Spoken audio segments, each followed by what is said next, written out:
I'm so excited to be here with you today and to share some time with you. Give yourselves a round of applause for still being here.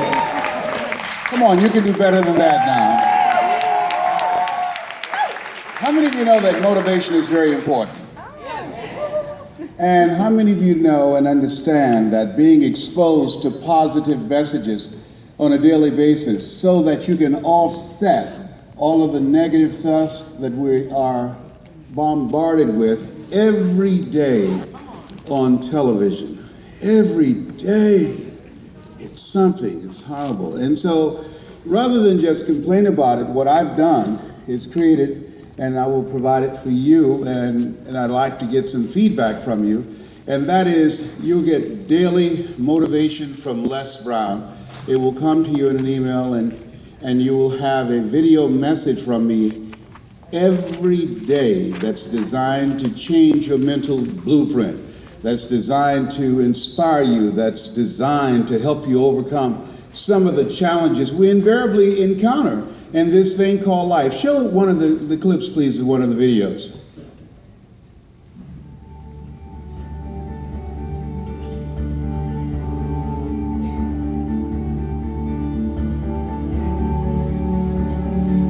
Hi, this is Les Brown. I had the pleasure of meeting a friend of mine I like to call Ken the Farmer. He's been farming for several years. He's perhaps a third-generation farmer in his family. And he said that he was not going to do that anymore. He said he felt like he was on a treadmill and he wanted to do something else. Here's what he decided to do, to recreate himself. You know, that's a choice that every one of us, we always have that choice. I think that's why George Bernard Shaw said that the people who make it in this life, they look around for the circumstances that they want, and if they can't find them, they create them. That's why you're part of this group, because you're taking responsibility and you're taking ownership for your life, and you've decided to recreate yourself.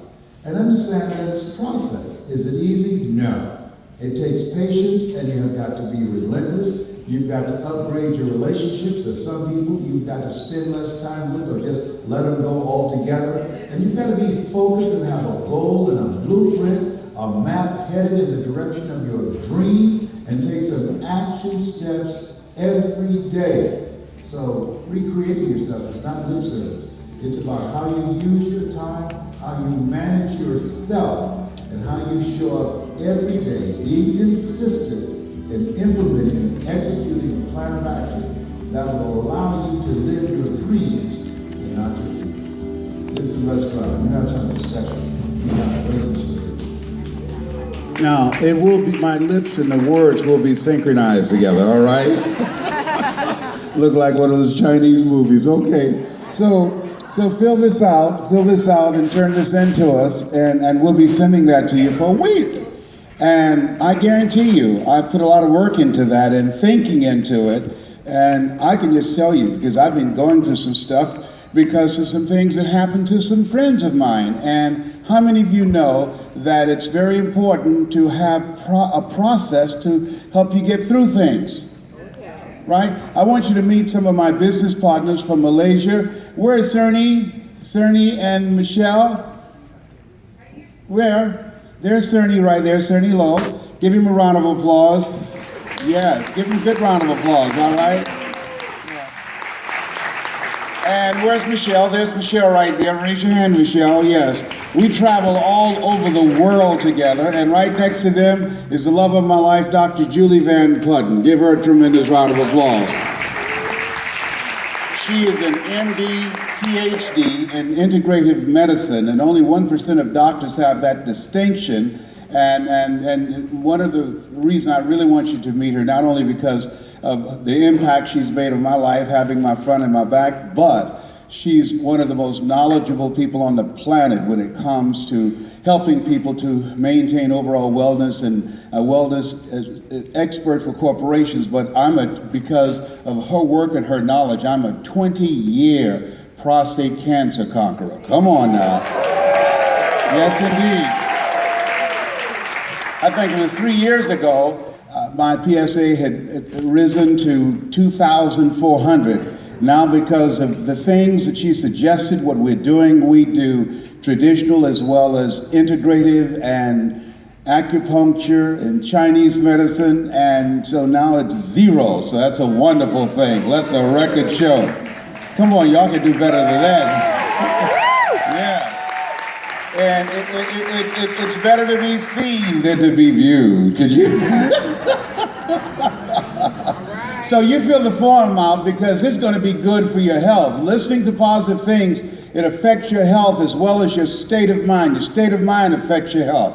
I study psychoneuroimmunology, how the mind impacts the body's immune system and nervous system. And there are certain things, I have a ritual that I have to do every day because I plan to be here. And so I want you to think about your goals and dreams right now. You've been here all day. And I want you to give a round of applause to all the presenters. Do that right now. Come on, bring your energy level up. Shake someone's hand on your right and left and say, get ready to go big. Do that right now. Say, get ready to go big. Get ready to go big. Ladies and gentlemen, I want you to get ready to go big. And I'm serious about this. Because for 14 years in my life, if you ever say, Les Brown, what is one major regret in your life? Some people say, I have no regrets. Well, I do. And the major regret that I have is that for a period of time, when I thought about something that I wanted to do, I convinced myself that I couldn't do it. Les Brown, you don't have a college education. Les Brown, you never worked for a major corporation. Les Brown, you were labeled educable mentally retarded in the 5th grade and put back from the 5th grade to the 4th grade and failed again in the 8th grade. Les Brown, you can't compete with people with college education. Have you ever thought about something you wanted to do and you talk yourself out of it? Raise your hands, please. And so that's what I did. There's an African proverb that says if there's no enemy within, the enemy outside can do us no harm. Now, let me share this with you. You're staying here. I appreciate your being here, but let me share with you why you're here. If you did not feel and know in your heart of hearts that you could do what I've done plus more, you would have left because you would not have felt any connection. You would have left because you would not have felt any bonding. You would have left. You'd probably felt that you had no interest in what I had to say. I used to sit at seminars and workshops just like you. My brothers and sisters, they laughed at me. They don't laugh now, though. Yeah, they laughed at me. They told me that I was a fool for wasting my money. That was their terminology. And I don't know you, but here's what I know about you. You have something special. You have greatness within you. You have the ability to do more than you can ever begin to imagine. And here's what I know too, that your best years are in front of you. Give yourselves a round of applause. Everybody, let us say together, energy. And the reason I have you say that, because in order to make your dreams become reality, it takes the energy. You're going to have setbacks. You're going to take some hits. Things are going to happen to you and people that you care about. So it requires energy to overcome that. When you get knocked down, it requires energy to get up. I've got a saying, if life knocks you down, try and land on your back, because if you can look up, you can get up. So the doctor looked at me and said, you have cancer. Those are 3 words no one wants to hear. 3 words, you have cancer, the most feared word in 7 different languages. I said, can you give me a second opinion? He said, yes, and you're ugly too. I got problems. He didn't say that. I'd have taken him out, buddy. So the thing is that what I know, and I have to do this on a daily basis, is that you have to bombard yourself. You have to have a program for yourself and for your goals. At this stage of my life, I've raised the bar on myself. I'm 70 years old. And so, yeah, thank you. Now, you don't look good for 70. Come on now, yeah. And I don't dye my hair because I have an allergic reaction. However, I must share a secret. I feel like family. Could I share a beauty secret? Yeah, I use mascara to cover my gray.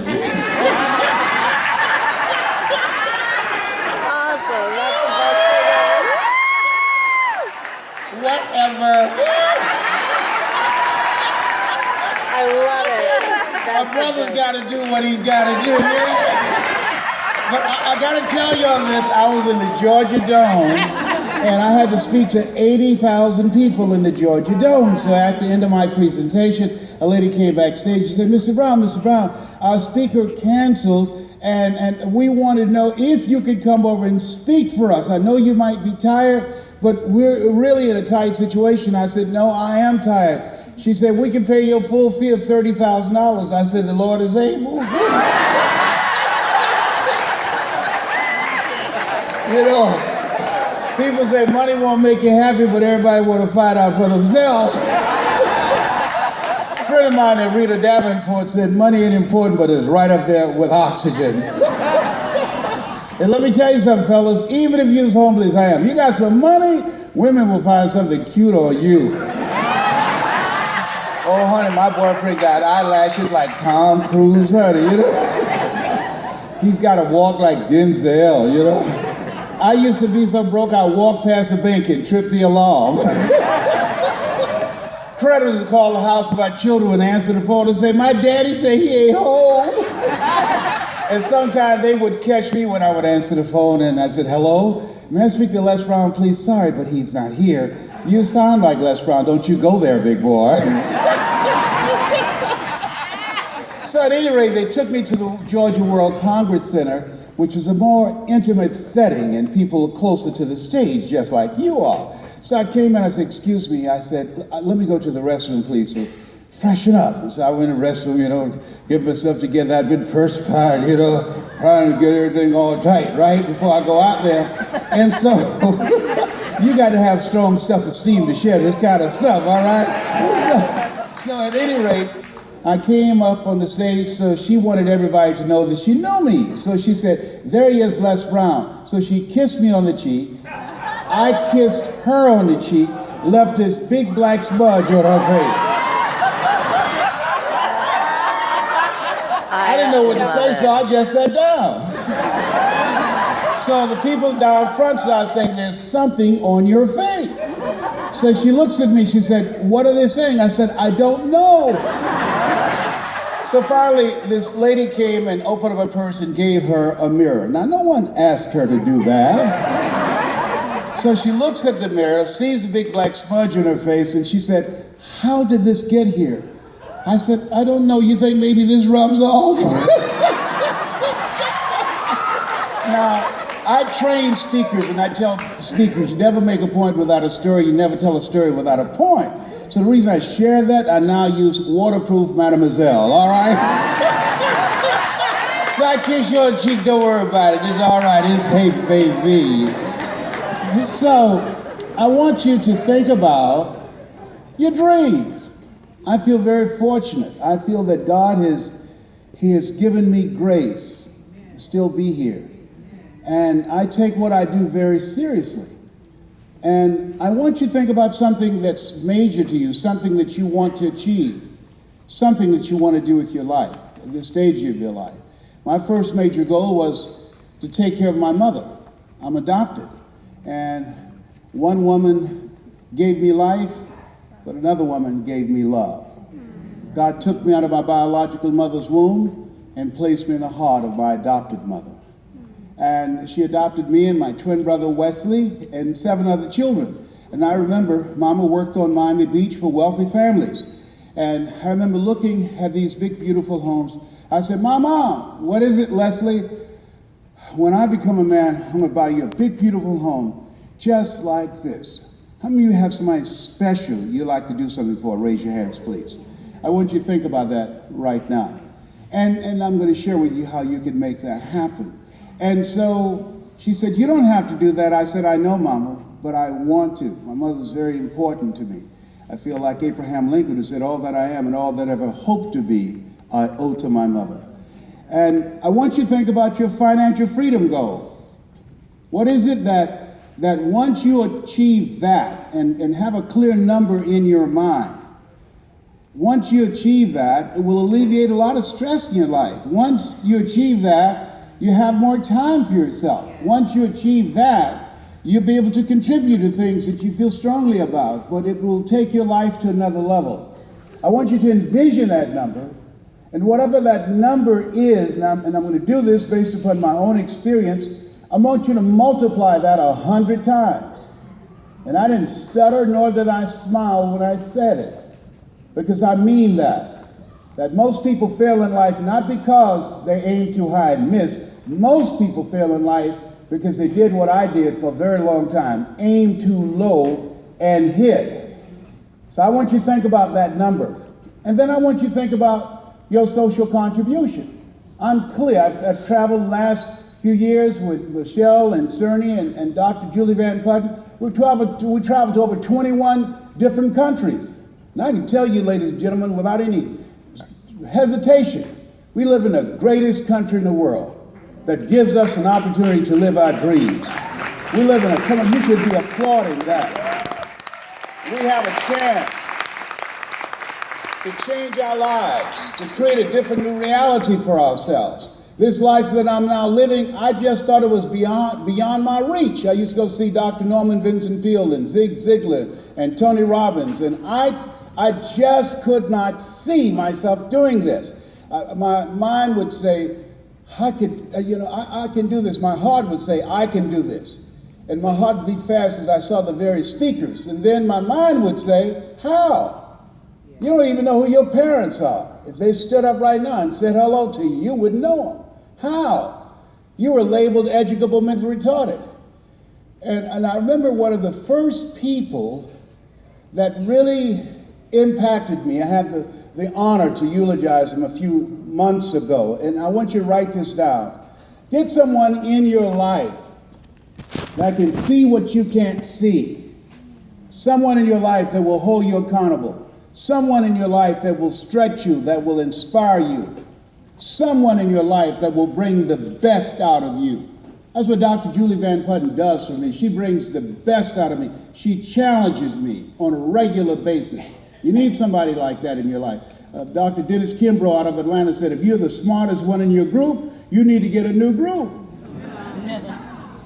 You earn within $2,000 to $3,000 of your closest friends. Listen to me. Hear me clearly. Relationships are very important. You leave here, take the time to write down the names of the people that you interact with, and then ask yourself the question, what is this relationship doing to me? What kind of person am I becoming?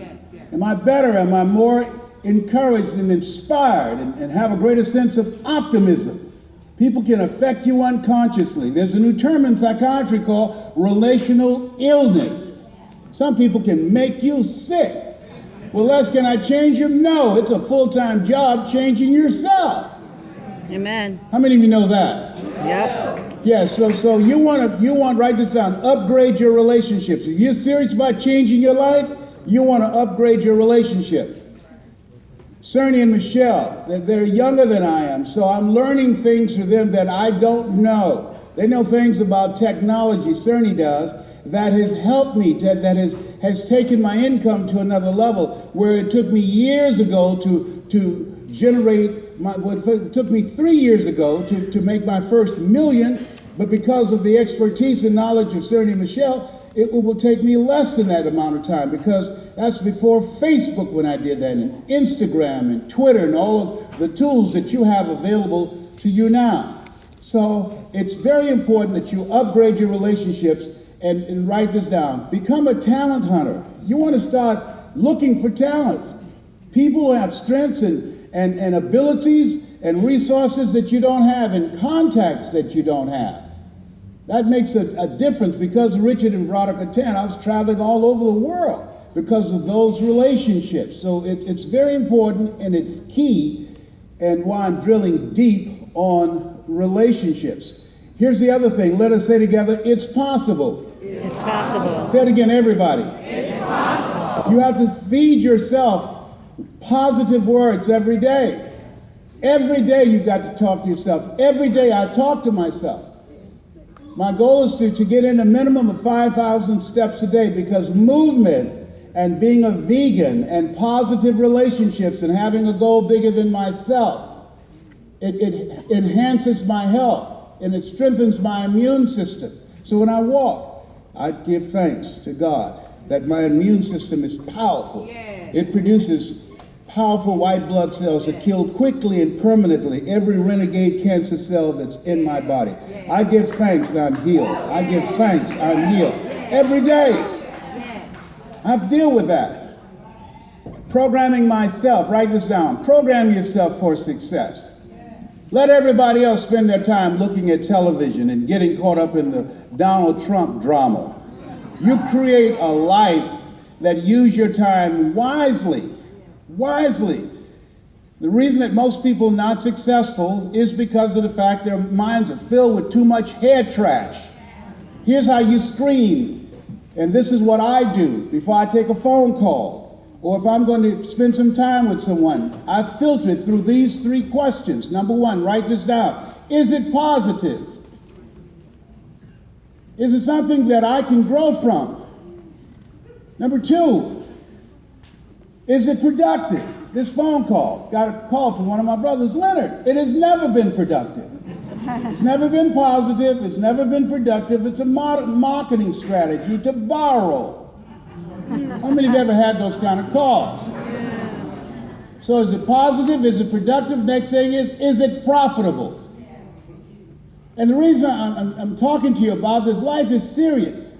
I've lost some very close friends that I thought we would grow old together. And one was just 38.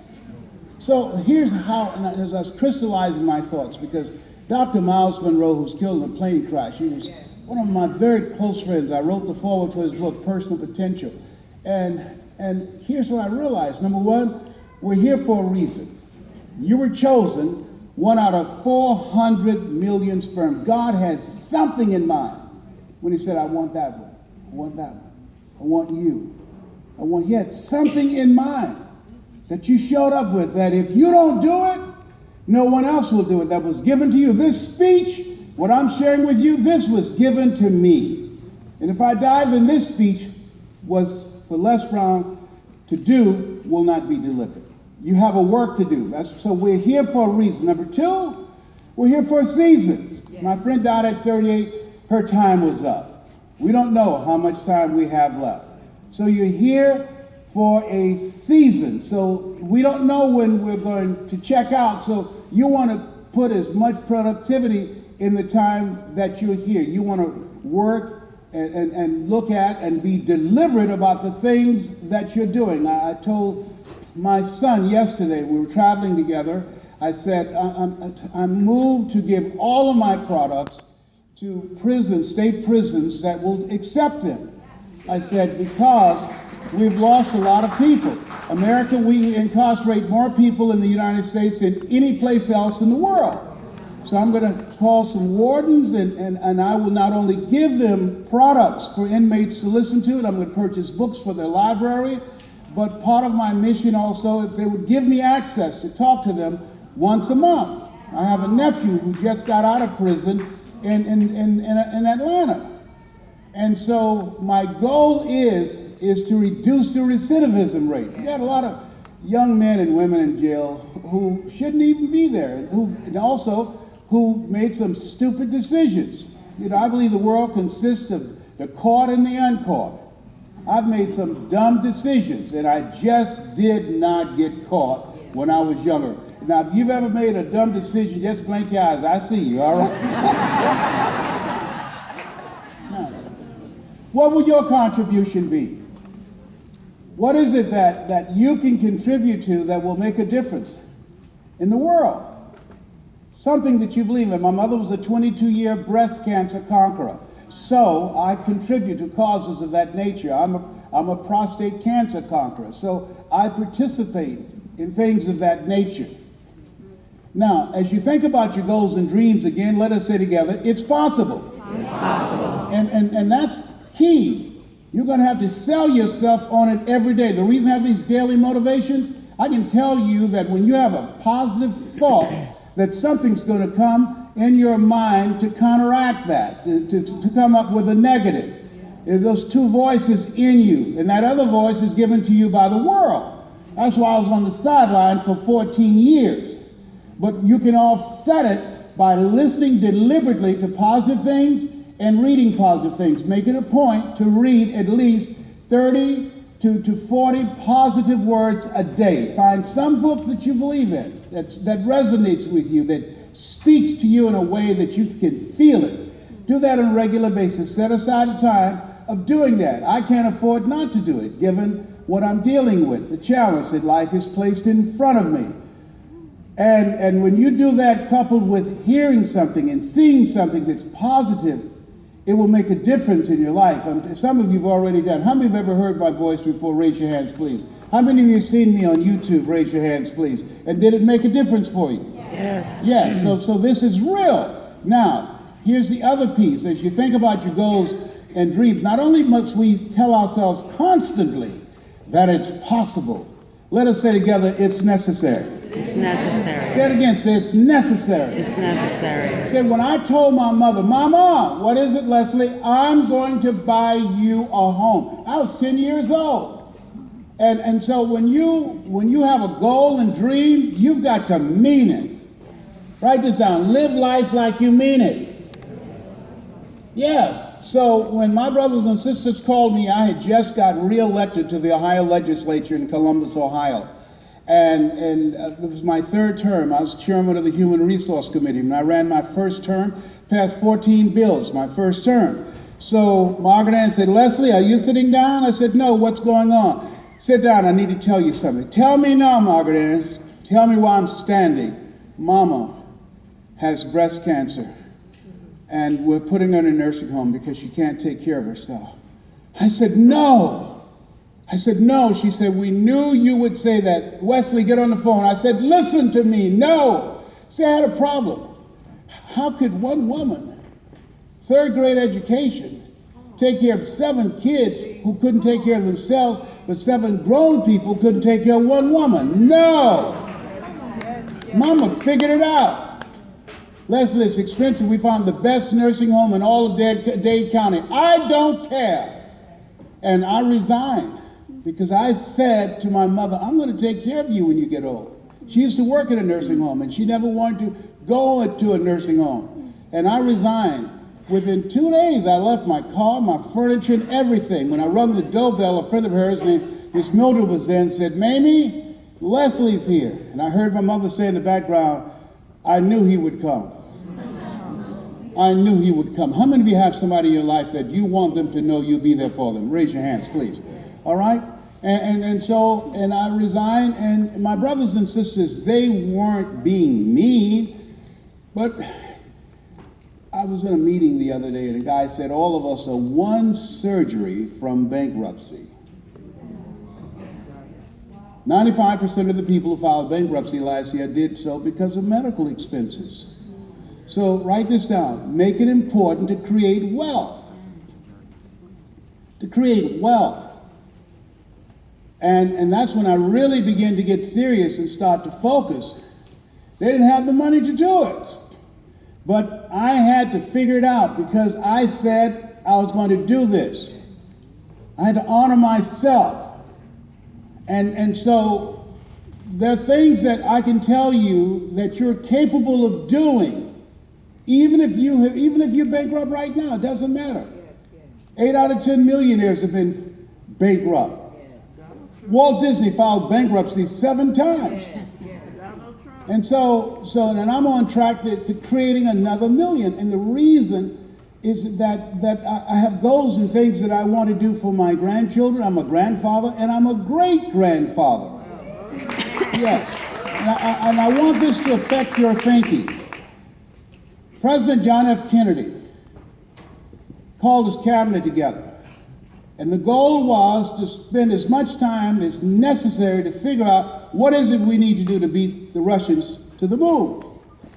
And they were prepared to be there for weeks or for months. Now I want you to listen to this because I wanted to govern your thoughts when you think about your goals and dreams, because when you have goals and dreams, there are hurdles that are going to get into place. I don't have enough money. I don't have the resources. I don't have the education. I don't have the contacts. I had all of those excuses and more. Life don't care anything about excuses. It wants results. That's what it wants. And so he asked his cabinet to come up with some ideas of what we can do. And he looked at Werner von Braun, who was one of the most brilliant German scientists of that day. And he said, Werner, what will it take for us to go to the moon? He said, 5 words. And I want you to write it down. 5 words. Put it someplace that you can see it. 5 words. He said, the will to do it. That's what it's going to take. The will to do it. They didn't have the technology. They didn't have computers.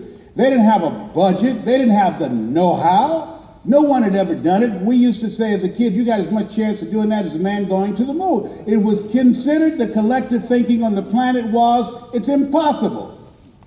And there are people who will tell you when you have goals and dreams, it's impossible. I told myself that. I'm doing things now that's amazing me because I'm doing what it is that you do. I invested in myself. How many of you know people who should be here? Raise your hands, please. Warren Buffett, who's a billionaire, and they asked Warren Buffett, what's the most important investment a person can make? Because the man has billions of dollars in real estate, billions of dollars in the stock market. He said the most important investment you can make is in yourself.